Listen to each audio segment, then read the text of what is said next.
everyone, Marissa Hill here with Shade Studios. I'm really excited for today's interview with Chris Bridges, who is an Emmy Award-winning makeup artist. Super talented. Can't wait to dive into all of his accomplishments he's had over the years, as well as his new work he's done with the film Heretic, which I have been absolutely obsessed with since I previewed it at TIFF. And I can't wait to hear what Chris also has in store for the rest of 2025 and beyond. Let's bring Chris Bridges in with us and discuss everything and anything about all of his future projects and prior projects. Welcome in. Great. Hi. Nice to meet you. I love this backdrop, by the way. I don't know if I could sleep at night going to bed with these three figures behind you. So I'm always surrounded by zombies, it seems. Yes. Good to have zombies as friends, I guess, just in case of a apocalypse. I feel like you could really disguise yourself fully. Absolutely. They always have my back, right? Literally. Literally, figuratively, yes.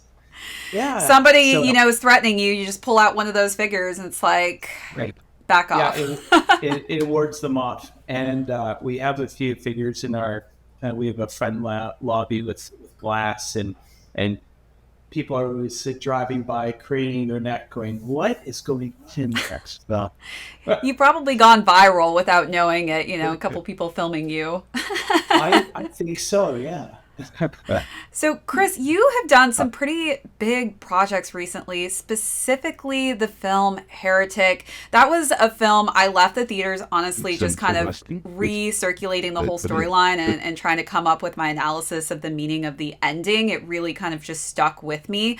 The visual effects of the film really were important. And as a specific prosthetic makeup artist, I know this must have been a really fun project for you to take on. I would love to know, when it comes to projects, when they're, I guess, pushed out to you, what makes you really want to pull the trigger on taking on the job, specifically for Heretic? Right. That's a great question. For me, it was another opportunity to work with director Scott and Brian. So I had already done Haunt a few years ago with them, and that was a great experience. Working with those guys it's really great. They're really giving and open to suggestions, and just really embrace the creative processes that I use. And so when I had an opportunity, when one of the producers reached out to me that I worked with on another project, Small World. She's like, "Hey, this is shooting in Vancouver. Like, would you be interested?" And this was also at the thick of all the strikes, right? So we had the writer's strike and the actress strike, and so a lot of projects were shut down. Pardon me, in Toronto, and so this was like, yes, even if it was something that I had not, I had no idea, and it was a small budget or whatever. It's like, yes, I will do this, because everyone needed to work, right? Yeah, so, you don't know when the next job or opportunity is going to come through. I mean, scary times. Well, the film industry everywhere is so precarious, to, oh my God, natural disasters. Like, our of course, our hearts go out to our friends in LA and California. But just with the strikes that come around every few years, negotiations, whatnot, the sort of innocent bystander in this is the film industry. And so, it's always great when something comes to Toronto or Canada that we can work on. It's kind of a really great opportunity to kind of not show off, but just showcase the talent that it is Canadian, for sure. But you do have a little tiny film festival out there. Oh yeah, for sure. TIFF, I mean, it's just small. The little thing called TIFF. Yeah, it's just small internationally. And so, it was an exciting opportunity, and just kind of felt like old hat, just working with the boys again, and Heretic was the script is a great read, of course, and they're fantastic writers. So I was like, no convincing needed. Like, sign me up. Where do I sign? And yeah. Well, I love that. I mean, it sounds like the chemistry was there and it was just form fitting. And I mean, you could really see visually everything that was tediously put into effect to make the storyline really captivate the audience. As far as the work that you put into the film, can you kind of dive into that? Sure. So we were mainly responsive for the prophet looks. So these were the women who were caged and kind of dressed in cloaks and tatters, and this is all part of Mr. Reed's social experiment, or if you will. But so we created those looks. We created a number of injuries and effects for the film as well that were really cool and neat to build for the film. And we did a lot of testing in my shop, and then it's approvals and making sure everybody understands what we're going to be filming on the day is very important. So we were pretty diligent in building everything to spec and then shipping it out to Vancouver to film. I have to tell you a funny story. So before I had even seen this film, I was actually obsessed for some reason randomly with this blueberry cobbler pie. And I'd been eating it every single day. It was terrible. I was like, I got to stop doing this. And literally, I watched Heretic. And after seeing that blueberry pie scene, I stopped eating the cobbler completely. That'll do it. Yeah. I couldn't look at it the same. Were you a part of that sequence then? I mean, it was very kind of tarry, gory feel, but man, every time I looked at Blueberry Cobbler, I just couldn't get that scene out of my mind. Absolutely. I had my own share of dreams surrounded impregnating with blueberry cobbler. The pie itself was delicious, by the way. Okay. I don't know where they got these pies, but they were fantastic, and they had like 30 of them lying around just for resets and everything you could imagine. And on the day, of course, we have our prophet sitting down, and she plunges her face into the pie and starts eating it, and everybody's like, yeah, I'm probably over pie now. It's for a while. We're all going to be on pie diets. It was a good deterrent for pie diets. Exactly. Yeah. And everything that comes with it, like you've got this blueberry paste all over the face, and you have to kind of clean that off and do it again and again and again. So that's always fun to do as well. And I'm sure unlimited blueberry pie leftovers for everyone if they wanted to take one home potentially. I never got any. I'm No. sure I'm sure the props people did. And also, there are a lot of other film festivals and whatnot with A24, and I believe there was like a little mini blueberry cobbler that was sort of gifted out to attendees.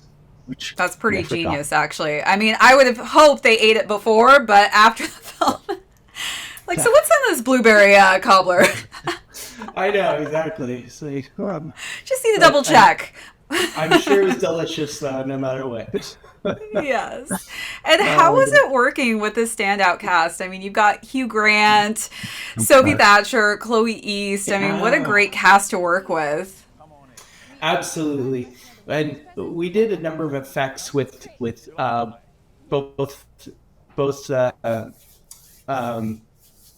our girls, and they were just like happy to be there and as generous as you can imagine. And with Sophie, we got her life cast, her arm, the one that Hugh Grant digs into in one of the scenes.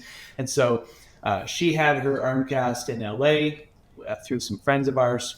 They sent us the cast, and then we made 3 full prosthetic arms that basically blended onto her shoulder, and that Hugh could lift up and manipulate, cut into. It would bleed. Wow. The little tracking, or the no, it was a tracking mark. It was I guess it was a contraceptive.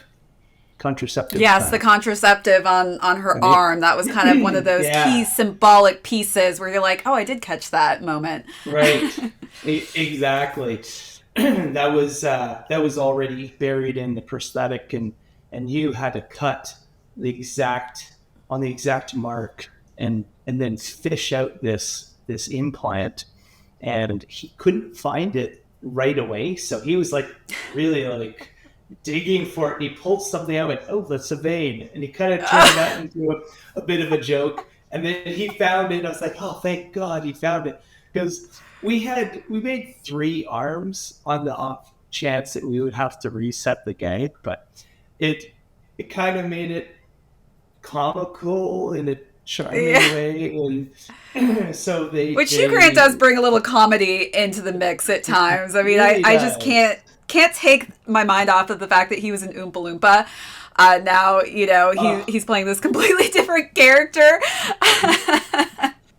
I know, and I would never bring that up with him either. I would be too frightened. I'm not sure from what I read if he like that. Who knows? Who knows? I just love the diversity of him. I mean, he just can go in any direction and just really nails every single role perfectly. And really cool to see that he was nominated as well for a Golden Globe for Heretic. I mean, I guess that prosthetic arm really helped sell part of his character. I think too, if it was too easy, honestly, to kind of fish it out, then it would kind of be like, all right, how many times have you done this, Hugh? Exactly. He had to work for it a little. Right. Make him work for it a little bit. I know. And his performance was great. It was stellar. And it's just a great side of him to see, like, as a character. Like, we know he can do the love interest and the charming, visitor kind of thing. But seeing this evil, sinister side of him, where you think he's this kind, charming man who's greeting these girls, these sisters at the start of the film, and you're like, can he really be that bad? I mean, it's Hugh Grant. Place smells like pie. Yeah. What could go wrong, right? No, I want to be best friends with him. I want to go on Notting Hill and go shopping with him. Yeah, that's fair. So do I. Exactly. Yeah. But no, he takes this in a completely different direction, and just, the makeup that you did on set really just helps captivate these characters. I think, when I look at film projects, it's just really all about the team effort, and every little kind of piece really matters in telling that story. And I think just moments that really stick with me are pieces that you were a part of, and, leaving that film. I never want to knock on anybody's door ever. Even if it's a rainstorm, I'm from Seattle. I will not go door to door for anything. You really don't. No, it's true. And the actress that played the lead prophet, Mrs. Reed, Elle Young, and she's this beautiful young woman as well, and we had to turn her into this gaunt, wasted, covered in sores and filthy, and we had to turn her into this prophet, and that was challenging too, because working with her, just like, man, your skin's so nice, you're gorgeous. Yeah, I know. It's like, oh, I kind of feel bad for doing this to you, but she embraced the look. She sat there. The makeup took 2.5 hours for 2 people every day, and she sat there and said, just do whatever you want to do, and she and in turn she embraced the makeup, and it maybe helped propel her character. You know, absolutely. When an actor can look into a mirror and see what's reflected back as another character, it just really helps them embrace the character and everything that goes with it. Yeah, you're bettering the actors and actresses in so many different ways. I mean, I can't even imagine. It must be so much fun, honestly, looking at yourself in the mirror and seeing this total transformation of, you know, looking a certain way. And it's like, oh my gosh, my entire family would not recognize me in this moment. I mean, that's when you know you've done your job right. Exactly. And that's part of the fun of the job is turning somebody into something else, some sort of alien or monster, creature, zombie. It's really cool. And you are definitely known for that. You've already won an Emmy for Star Trek, which is really cool. You've been nominated twice as well on top of that. What is the key difference, I guess, from going to projects like that to something like Heretic? I know that seems like it's a little bit more time consuming. And just really cool to see that, you know, you're posting just doing Spock's makeup today. No big deal, you know? No biggie. Ain't no thing. No biggie. Exactly. And oh my God, that's like, those are all pinch me moments. Like they're all so surreal. Like I'm a big, so I am a big fan of Star Trek. I love all science fiction, Star Wars, of course, but Star Trek really holds. Like I grew up watching it with my grandfather after school every day. Like I come home Me from school. too. Did you have the deluxe edition VHS tapes? I mean, they used to do such insane packages. My grandpa had every single one.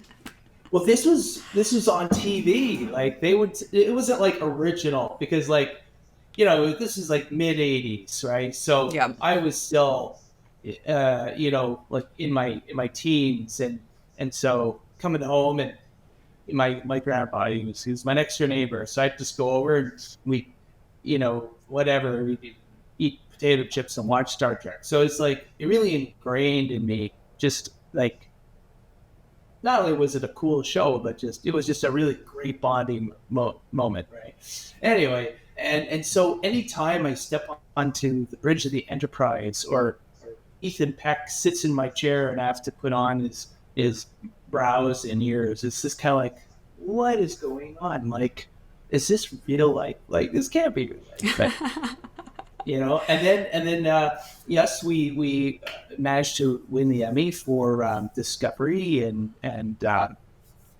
season 2, I believe. Yeah, season 2, and that again was amazing. I think that was the first. I'd have to fact check this, but I think that was the first time ever a TV show, a Star Trek TV show, won an Emmy for makeup. But I'll have to check that. Wow. I'll have to check that. The movies pick up, you know, makeup awards along the way. Yeah, sure. It's very unusual for a show to win that. It is, and the competition these days is fierce. There's so much great work being done all over the place, and you know, the main difference between working on TV and film is the budget for films tend to be way bigger, and so yes, you can kind of, you know, go big. And TV do a couple extra things here and there, yeah. Which honestly, you know, low budget films are what really excite me these days. I love to see what, you know, different projects do on such a low budget, and I feel like they really have to work harder. And so, you know, initially you would think that a higher budget would just blow away its viewers, but these small budget films, man, they're really just setting the bar and standards high right now.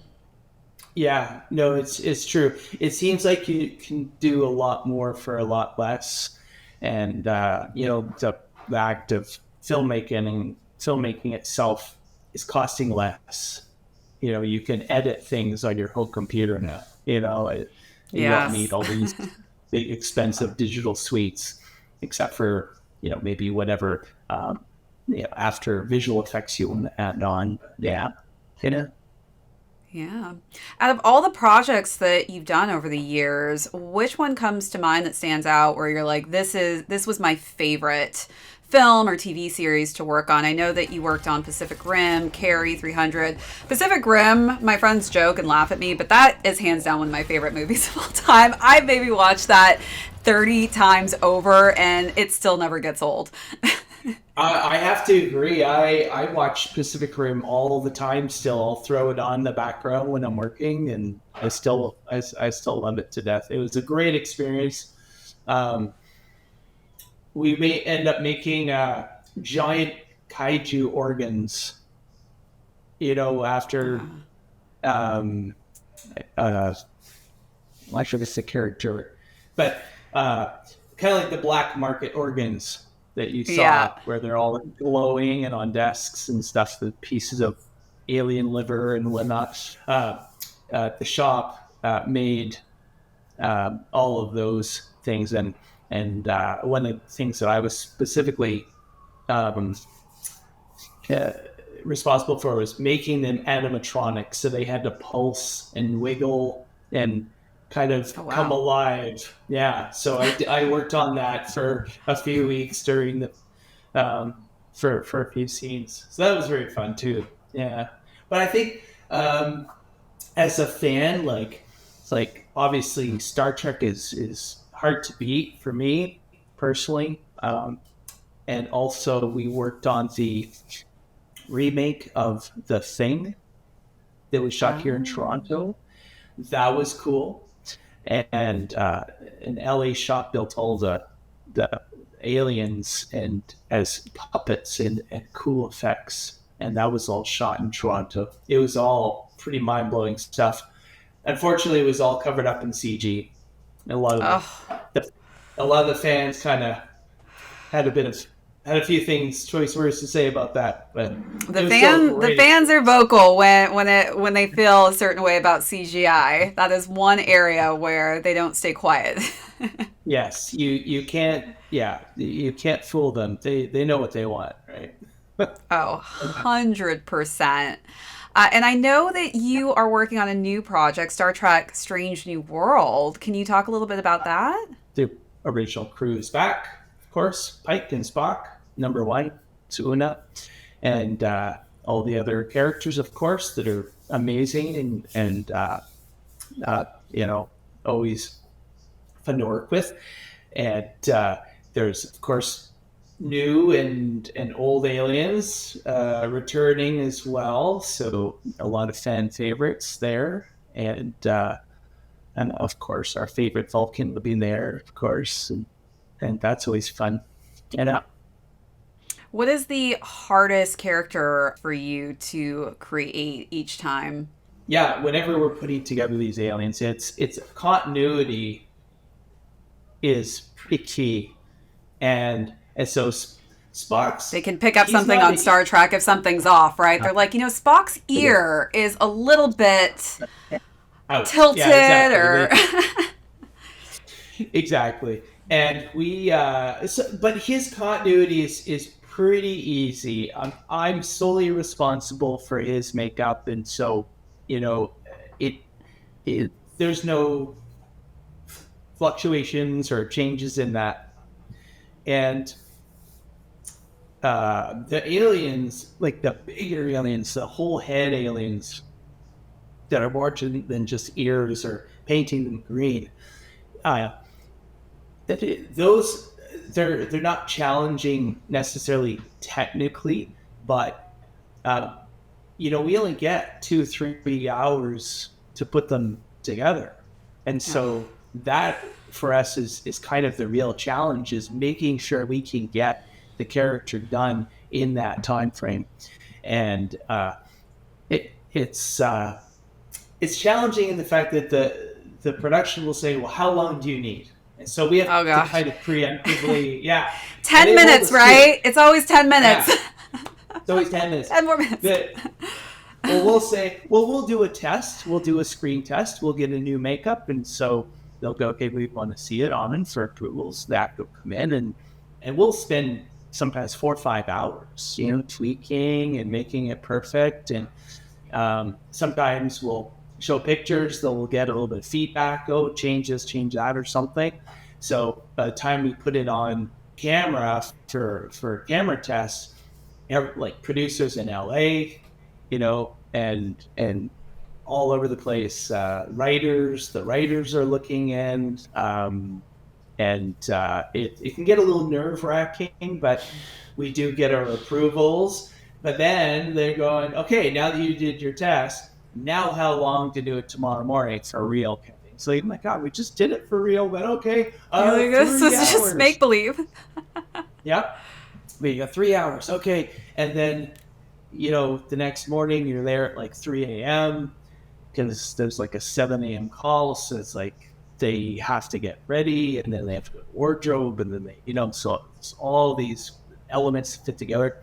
And so you have to deliver. You got ADs knocking on your door. How long? It's like, don't worry, I'm on time. It's okay. Yeah, literally. So I'm good. So yeah. So it's they're great makeups, and they're fit together like a puzzle. They're like sometimes 7-8 pieces that go together. That's all very good. It's always just the clock for me. It's always the challenge, Never enough time, it seems, on set. No, never enough time. Have you ever ran into a situation where you put an entire look together and you get on set and they're just thinking, something's not working here, we got to redo everything? No. No, wow, that is a blessing. Not in Star Trek. Everything from the designs that are done to the execution is so carefully monitored and just really I don't want to say criticize, but just everybody has their opinion, but we're all on the same page. There's no surprises. By the time we get to the finish line, it's kind of like, yeah, that looks like the designs. And they asked the actor, how do you feel? Oh, he's great, he's comfortable, or whatever. So, that's important too. And, a funny side note is it's becoming quite popular now to get guest stars on as aliens. And we've had a number of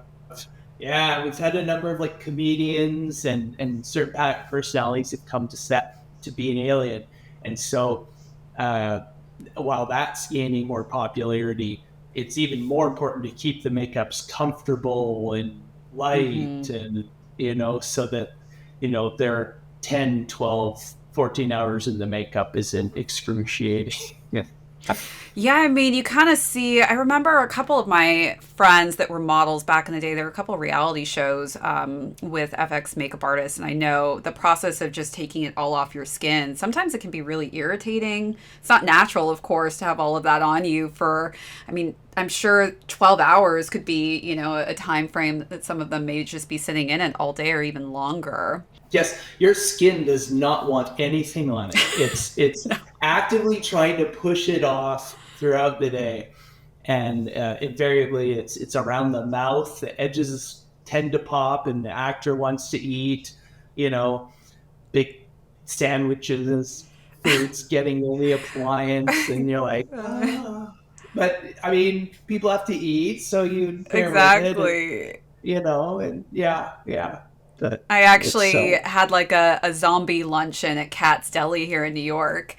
And it was so funny because the zombies, of course, needed to eat. But as they're eating these massive cat sandwiches, things are just like falling off onto the food.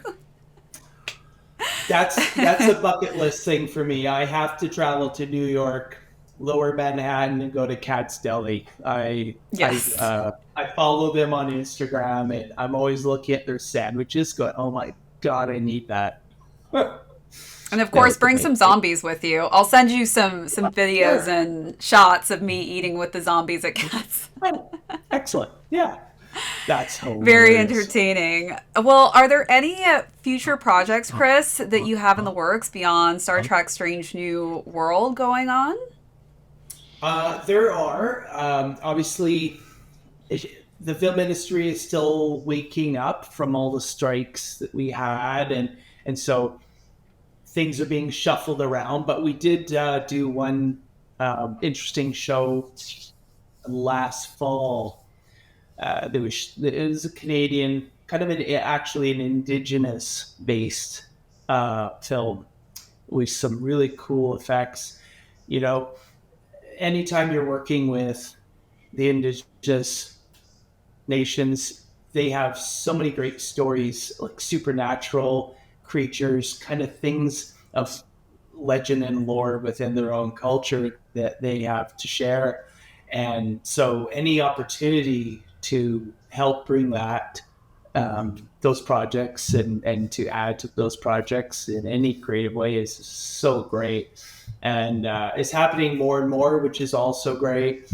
And so there's that to look out for. It's called Place of Ghosts. So that's hopefully Place of Ghosts. So I hope that's going to be at TIFF this year. Yeah, that would be neat. That would be exciting. Yeah. I mean, it's right in your neighborhood.